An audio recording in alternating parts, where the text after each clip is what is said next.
आपने काफ़ी आज माशाल्लाह खुल के गुफ्तगू की, तो हमने भी सोचा कि खुल के एक सवाल पूछ लें। पिछले कुछ अरसे से उसी सियासी पार्टी पीटीआई कह लें, सुन्नी इत्तेहाद काउंसिल कह लें, या वो सियासी टोला कह लें, उसके वज़ीर आला खुलकर रियासत के आइनी अहदेदारों को धमकियां देते हैं। बानी चेयरमैन जो हैं वो अस्करी क़यादत को खुलकर धमकियां देते हैं, और बेशुमार वाक़यात है, जेल में रहकर आर्टिकल्स बाहर छप जाते हैं। लेकिन कोई उसको काउंटर नहीं किया जा रहा, नंबर वन।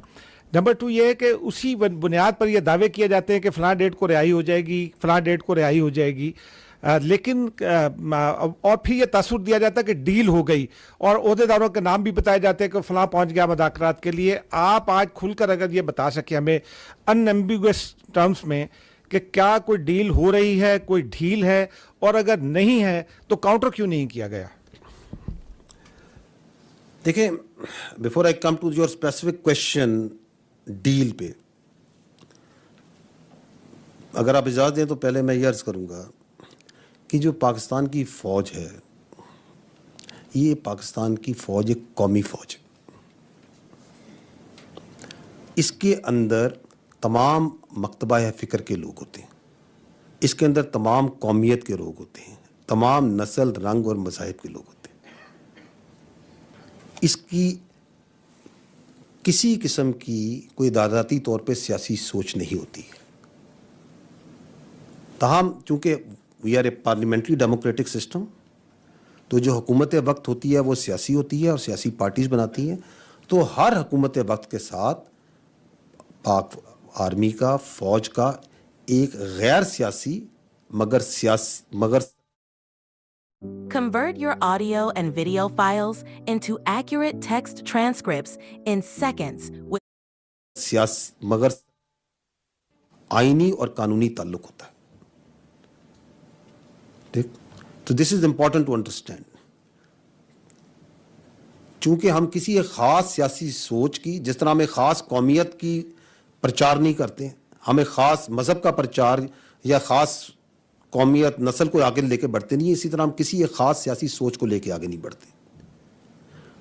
तो इस वजह से हमारे लिए तमाम सियासी सोचें, तमाम सियासी जमातें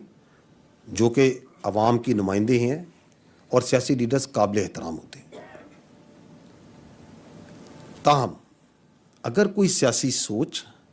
और कोई सियासी लीडर और कोई सियासी टोला अपनी फ़ौज पे हमलावर हो, अवाम और फ़ौज के दरमियान नफ़रत और खलीज पैदा करे, इसी फ़ौज के, जो कौम की फ़ौज है,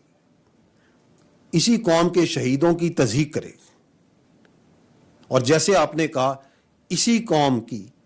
कौम की फ़ौज के बारे में धमकियां दे, प्रोपेगेंडा करे, तो उससे कोई बातचीत नहीं करेगा। सियासी इंतशारी टोले के लिए सिर्फ एक ही रास्ता है कि वो सिद्क़े दिल से माफ़ी मांगे कौम के सामने, और ये वादा करे कि वो नफ़रत की सियासत को छोड़ के तामीरी सियासत में हिस्सा लेगा। और वैसे भी जो बातचीत है वो सियासी पार्टीज़ को आपस में ज़ेब देती है, इसमें फ़ौज या इदारे बिल्कुल मुनासिब नहीं कि बातचीत में आए। मैं आई थिंक बड़ा वाज़ेह तौर पे मैंने बताया है, आई थिंक बड़ी क्लियरली मैंने बताया है कि ऐसी सियासी इंतशारी टोला जो आपके सामने जो कुछ कर रहा है और करवाता आ रहा है, उसके साथ कोई बातचीत नहीं हो सकती, हम नहीं कर सकते। उनके लिए एक ही रास्ता है, मैं अगर आप दोबारा कहीं रिपीट करूंगा, कि वो सिद्क़े दिल से माफ़ी मांगे इस इंतशार और नफ़रत की सियासत से, और पाकिस्तान की तामीरी सियासत में हिस्सा लें, पाकिस्तान को आगे बढ़ने में हिस्सा लें। जनरल साहब, मुमताज़ भट्टी, मैं दिन को रिप्रेजेंट करता हूँ।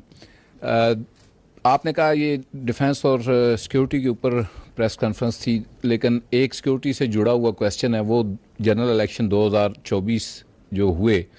उसमें I am still waiting security को सवाल, वो भी आप इलेक्शंस को से लेके फौज का सिक्योरिटी रोल था उसमें बाहर। الیکشن رزلٹ آئے، نتائج کے اوپر ایک سیاسی جماعت کی طرف سے یہ الزام آیا کہ میسو ریگنگ ہوئی ہے، اور پھر اس سے بڑھ کر یہ الزام آیا کہ میسو ریگنگ جو ہے وہ اس میں اس کے پیچھے عسکری قیادت ہے. تو اس میں ظاہری بات ہے عسکری قیادت کے اجلاس بھی ہوئے. فوج کا جو موقف ہے فوجی قیادت کا وہ کیا ہے اس الزام کے جواب میں؟ دیکھیں،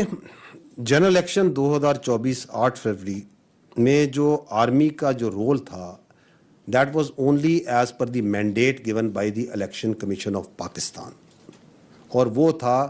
ایک سیکیور انوائرمنٹ پرووائڈ کرنا. اور یہ جو سیکیور انوائرمنٹ تھی یہ فوج نے پرووائڈ کرنی تھی باقی قانون نافذ کرنے والے اداروں کے ساتھ مل کے، اور آرمی نے وہ سیکیور انوائرمنٹ اور باقی قانون نافذ کرنے والے اداروں نے وہ پرووائڈ کی. باوجود جو خطرات تھے، باوجود جو چیلنجز تھے، آپ نے ابھی بڑی تفصیل سے دیکھا کہ کس طرح پاکستان میں دہشت گردی کے واقعات جو ہو رہے ہیں اور جو اس کے خلاف جنگ لڑی جا رہی ہے ہر روز، کس طرح 100 سے زیادہ انٹیلیجنس بیسڈ آپریشنز قانون نافذ کرنے والے ادارے فوج کی لیڈ میں انجام دیتے ہیں. تو آرمی نے اس سیکیور انوائرمنٹ کی طرف ہمارا مینڈیٹ تھا، اس سے زیادہ ہمارا اس سیاسی عمل میں کوئی دخل نہیں تھا. افسوس کی بات یہ ہے کہ وہ یہ لارجر جو سوشل میڈیا پروپیگنڈا کی بات ہوئی، اس میں ایک تواتر سے چونکہ ایک زہریلا بیانیہ بنایا جاتا ہے، جھوٹ بولا جاتا ہے، اسی تواتر میں الیکشنز میں فوج کی سیاسی مداخلت کے بغیر ثبوت کے جھوٹے بیانیے کو آگے بڑھایا گیا، اس کو مذموم سیاسی مقاصد کے لیے، اور کچھ میڈیا کے اور سوشل میڈیا کے عناصر نے بھی اس کو چلایا. ہمارا ان سے صرف ایک ہی سوال ہے، جو میں نے کہا کہ we don't work in the form of allegations and counter allegation. ہم ان سے ایک ہی سوال کرتے ہیں اور تواتر سے کرتے ہیں کہ اگر اس کا کوئی ثبوت ہے ان الزامات کا، تو جو متعلقہ آئینی اور قانونی ادارے ہیں ان کے آگے وہ رکھا جائے. کیونکہ یہ جو اس طرح کی بات چیت ہے، یہ جو آپ پرٹیکولرلی بات چیت کر رہے ہیں، اس کی اپرچونٹی کاسٹ یہ پوری قوم دے رہی ہے، ہم سب دے رہے ہیں. کیونکہ اس سے فرق یہ پڑتا ہے کہ جو ایکچوئل ایشوز ہیں پاکستان کے، چاہے وہ گڈ گورننس کے ہیں، چاہے وہ آپ کی معیشت کے ہیں، چاہے وہ سیکیورٹی کے ہیں، عوامی فلاح و بہبود کے ہیں، اور متعدد مسائل ہیں ہمارے، ساری توجہ، بات چیت، تبصرے، فکر، سوچ، ایفرٹ وہ ڈائیورٹ ہو جاتی ہے اس نیگیٹو ڈسکشن کی طرف، اس بے بنیاد الزامات کی طرف. تو میں یہی عرض کروں گا کہ پاکستان کی جمہوریت کو کسی چیز سے